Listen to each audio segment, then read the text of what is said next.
Good evening, ladies and gentlemen, and welcome to the Lair of the Film Exorcist. Hi, I go by the name of Opals in my social media.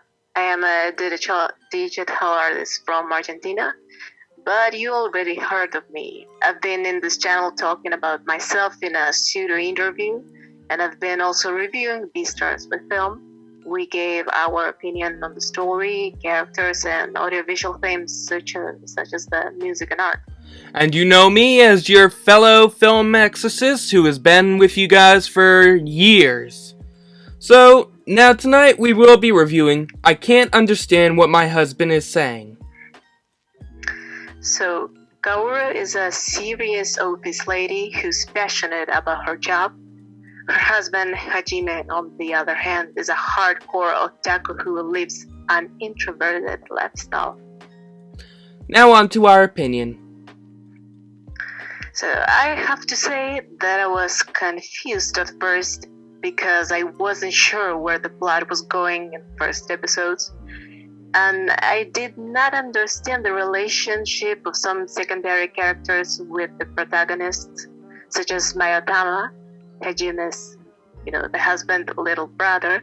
I had to search that up to fully understand. And speaking of secondary characters, I felt like they were there to prove the fact that the main couple lives a conformist life, surrounded by very normal people. Also, you see this portrayed in how the narrative deals with the subject of work. Everybody aims to get married, get a job, and have kids. That is a standard life. I can kind of see where you're coming from because, yeah, there obviously wasn't a structure to the story except the supposed plot that Kaoru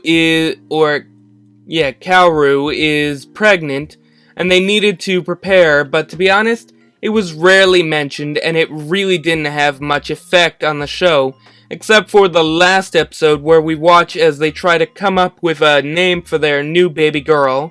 But sadly, we never get to meet the little bundle of joy, because the episode ends too soon, looking out into the distance sunlight. But yeah, there really was no aim except to give the audience some small chuckles and a shout out for a few of the anime that people like. And speaking of the humor the anime has, I can say it was pretty funny, but also very Japanese. Some jokes slipped out of my understanding. It is cute at first, but then it twists into some being attracted to minors reference, like the husband taking pics of the high schooler girls and then the wife gets angry at him.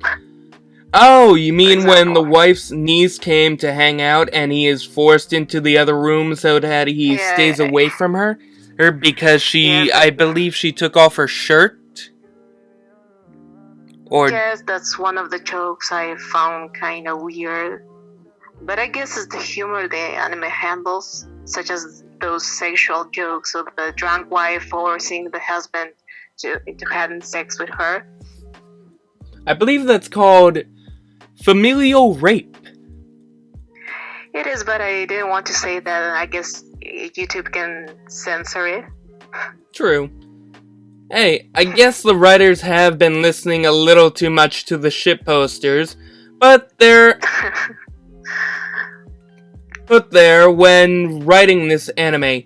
But to be totally honest, I was more interested in the story of Mayotama and his crush and how much he loves him, while the other obviously doesn't love the other one.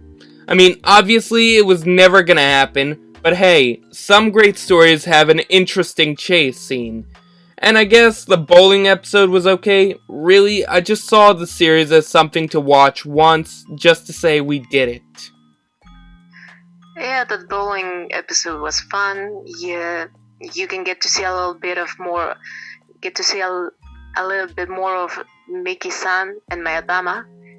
But still, I don't know much about Miki-san, Mayadama's crush. I guess he's just there to fulfill Mayadama's crush role. But even that doesn't suppose any character development for any of them. Neither of the couples we see besides Kaoru and Hajime are full explained or focused on. I like how the anime dealt with the subject of loneliness. The show has a very lonely and committed to work Kaoru, living a single lifestyle where you see she's clearly not happy, and then meeting Hajime and being comfortable with him and not feeling lonely anymore. And that's what happened with most of the characters. They feel lonely in their own way. True, but the show does also kind of express the idea of fate taking over when Kaoru learns about her co-worker's feelings for Hajime, and she ultimately lets go because she felt Kaoru deserved him more, which seemed to be one of the sweetest moments of the show. But I mean, really, a lot of the show was mostly nonsense, which obviously we both can agree on. Indeed, it was a cute moment. Still, I think that the anime really showed a slice of life, of a decent, not really exciting life. I have to repeat that even though Kaoru and Hajime loved each other, neither of them understood each other too much. But it's okay, that's where the title comes from. It's not a shoujo after all. You mean a shoujo? Sorry, yeah, shoujo. It's fine. Yeah, but it could have had more substance. I mean, even shows like My Roommate is a Cat and Ouran High School Host Club had exciting moments despite being slice-of-life stories, because they were trying to make love in life interesting, where this show just relied too much on bad jokes, and really, I don't agree with the episodes being so short, because they literally made it hard to get into the story if you have to constantly switch to the next episode in the blink of an eye. I mean, if you watched it like Opals and I did, you probably watched it on YouTube, where both seasons made up more than an hour of nonsense. Yes, the episodes were short. I only like the main characters. Also, there were 2 episodes in which the animation and art style changed, and they showed us the story of a little boy and his big brother and how the older one defended him from bullies. I didn't fully understood who they were and what was the point of that side story. Maybe you have a hint? I think that was supposed to be Hajime and his younger brother before his younger brother became a manga artist. But yeah, you're right, it was a bit out of place for this show. I didn't really notice the change in the art style, but that might just be because I was busy trying not to fall asleep while watching this. The art style of those 2 episodes was rather handcrafted and watercolored.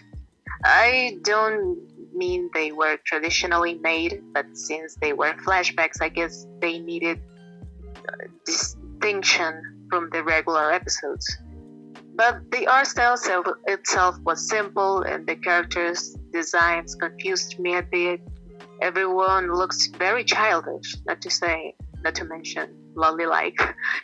And male characters like Miki-san and Mayotama looked and sounded very girly. But that isn't really a problem. I mean, we have a lot of androgynous characters in anime, like Shun from Senseiya or Gunther from Seven Deadly Sins. Creators have been creating characters like that since ever. True, but it just feels very weird and a bit wrong. I mean, I'm not saying it was too bad, but I mean, I really couldn't get into the show, and this might have been part of the reason why. I guess this was just not the anime for me. True, I felt like there was a possible character development in Mayatama's look, but I only wasted my time thinking about that. The character was kind of flat like the rest of the friends of the marriage. So yeah, the anime was weird, but you can find it funny from time to time. I think that's the only virtue of the anime, apart from the episodes where they talk about taking responsibilities, acting mature, and dealing with loneliness. Still, I agree with you, the anime wasn't for me either. So I'm guessing we both agree that this particular anime deserves nothing more than a 3 out of 10 for how bad its story was, but it also had some interesting moments that should have been fleshed out more.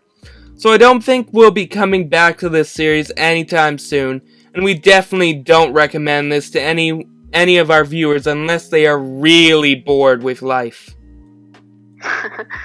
I'd say you can give it a shot at least for the first 3 episodes, and then decide whether you want to watch it fully or not. The episodes are 3 minutes long each after all, but you are not missing anything important. I mean, we watched the anime so that you don't have to. So yeah, 3 out of 10 is a fair rate. So yeah, don't forget to like, comment, subscribe, and hit the little notification bell. Don't forget to also listen to the review of the first season of Beastars. You'll find that on the description of this video, and see you in the next review. Have a great night, guys.